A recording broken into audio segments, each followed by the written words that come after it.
Maraming tao na curious sa'yo. Iba sa inyo magkakaroon ka interview kung naghanap ka ng work, na magkakaroon ka ng job interview, or papasa ka sa job interview mo. Ngayon, kung ano yung interview para sa'yo, pag-aralan.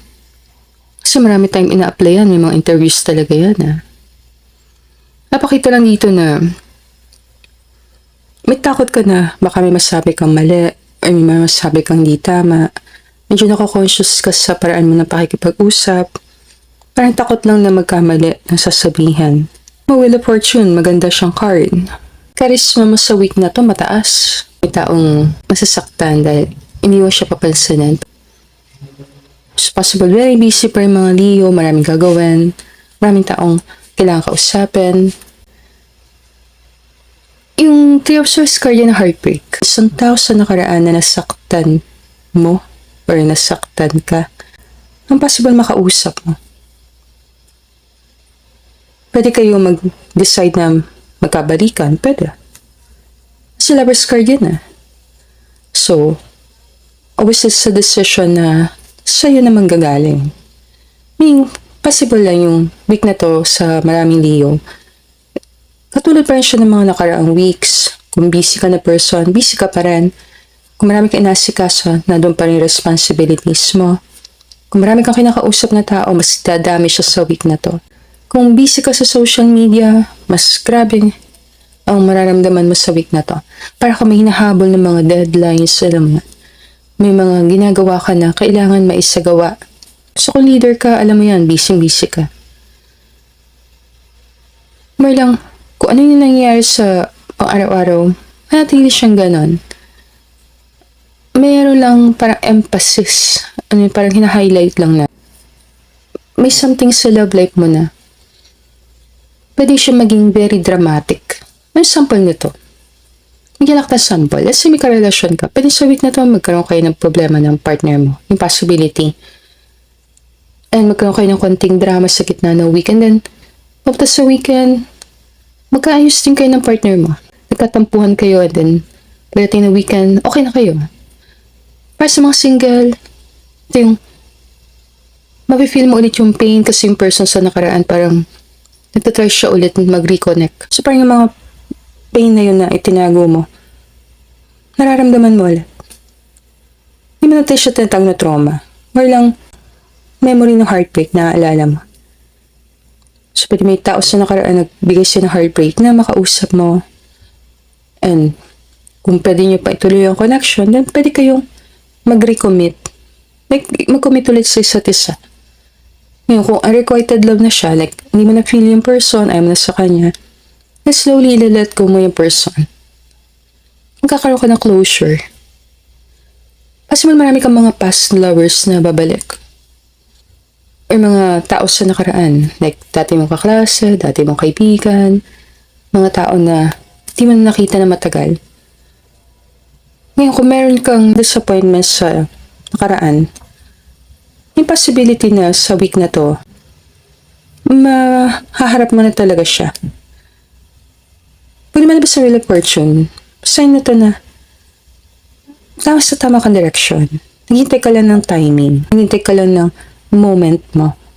Pero yung mga ginagawa mo is nasa tama naman siya. Yung mga action nilalagay mo talaga doon. Hindi ka naman nagpapabaya. And very curious ka. So kung ano kailangan, hinahanapan mo talaga ng sagot.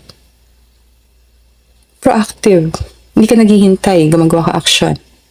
And dahil hindi mo pinipigilan sa sarili mo makuha yung gusto mo, medyo pumapabor sa yung Wheel of Fortune. Minsan, sinuswerte tayo, hindi dahil may swerte dumarating, dahil gumawa tayo mga action na ilalagay tayo sa mga sitwasyon na pwede tayong swertehan. Alam mo yun, kung naniniwala ka sa swerte, something na makikita mo sa week na to na mas sinuswerte ako pag gumagawa ko ng mga action talaga. Meaning, marami sa blessing na matatanggap mo sa week na to. Dahil lang, na-curious ka, may naisip ka, gumawa ka action, meron kang na-feel na dapat siguro gawin ko itong ginawa mo. And then, dinala kayo doon sa gusto mo. So, magkakaroon ka ng intuitive nudges, ang tawag dyan. Parang mga kutob na, gawin ko kaya to, ito kaya i-post ko, ito kaya tawagan ko. Mapapansin mo, dinadala ka niya doon sa mga bagay na gusto mo. So, very positive week naman siya. Ang kailangan na tingnan yung love life kasi parang very dramatic yung love life mo. So, either ang ganda-ganda na nangyari sa career mo, ang ganda-ganda ng takbo, ang ganda ng flow ng week na to, and then, dumating si ex. Nasira yung flow ng week ko, pangiti lang kita. Naman ito sinasabi ng mga tao sa nakaraan, mga exes nakakasira ng flow, hindi naman. Wala naman tayong judgment. Tingin ko lang, merong someone na ang laki ng impact sa'yo na kung magkaroon ka ng pagkakataon, makausap siya, makachat siya, parang feeling mo nagbago yung flow ng energy mo sa week.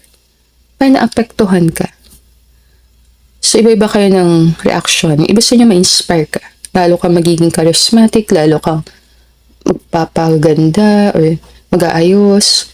Ang lalo mapapansin mga tao sa paligid mo na blooming ka and punong-puno ka ng energy. Iba sa inyo, pabaliktad naman. Baka nawawala ng gana, tatamad, and parang ka nadidrain, hindi mo alam. Ngayon, pumili ka na lang. Isang side ka. Diba? Bigyan na kita ng sa tingin kong possible nangyari. So, maganda siya sa career. Maganda siya kung leader ka. Maganda siya kung may niti ka interview, may niti kang importante message, or kung meron kang hinihintay na something na makakatulong sa ginagawa mo. Like, kung meron kang kailangang opinion galing sa isang tao. Example, kung writer ka. Sample lang, kung writer ka, possible makakuha ka na ng tao na makatulong sa'yo mapublish yung book mo or makatulong sa'yo para makumpleto mo yung kailangan. Para mapublish yung book, kung let's say sa work, ganun din.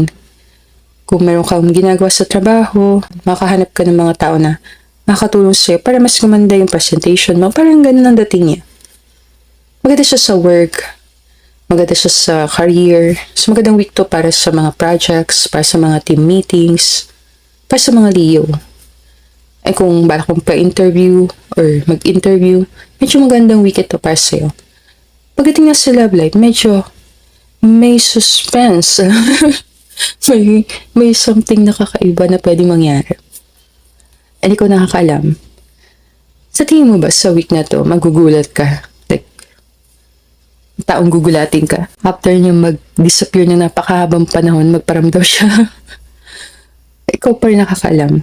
Kaya kung nakaranas ka ng binalak ka, or ginost ka, or kung anong tawag mo doon, pwede ka din maka-experience na ma-unblock ka, or yung person na matagal na hindi ikaw kausapin ka. Ay ma-open ulit yung communication yung dalawa. Ngayon, tingin ko itong 3 of Swords dito sa reading mo, matagal na itong heartbreak ka. Maraming Leo, mga single na Leo, possible nahirapan ka talagang makahanap ng match. Dito ka na di-disappoint. Hindi mo naman nakikilala. Hindi mo naman feel na kaya nila yung personality mo. Ay, hindi ka nila kaya sabayan. Feeling ko na may nahanap ka na partner na very alive.